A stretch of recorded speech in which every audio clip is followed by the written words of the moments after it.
Located off Australia's tropical north coast is Bedout Island, a tiny coral cay that's just barely above sea level. The island is home to large seabird and sea turtle colonies, and so it's recognized as a key biodiversity area. The birds nest pretty much everywhere, including all along the beaches.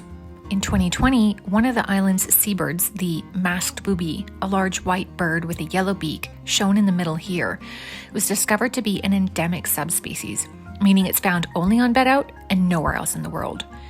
The maximum number of these boobies counted on Bedout was 400, though in some years numbers are quite a bit lower, so these special birds are pretty rare.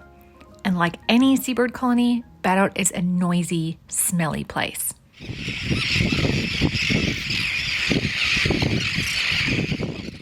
Then, in April 2023, everything changed.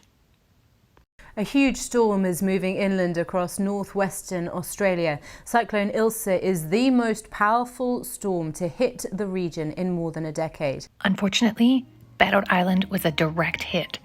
Cyclone Ilsa struck as a Category 5 storm, breaking Australia's wind speed record with sustained winds of 218 kilometers per hour.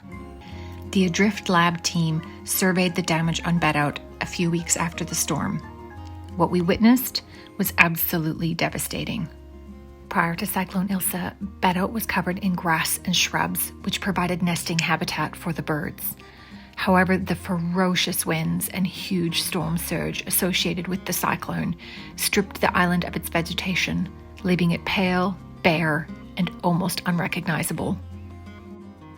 Breeding birds were also heavily impacted, and it was heartbreaking to see hundreds of carcasses strewn across the island's surface.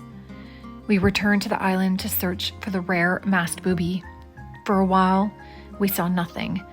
Over time, we started to see small groups of white birds along the shore.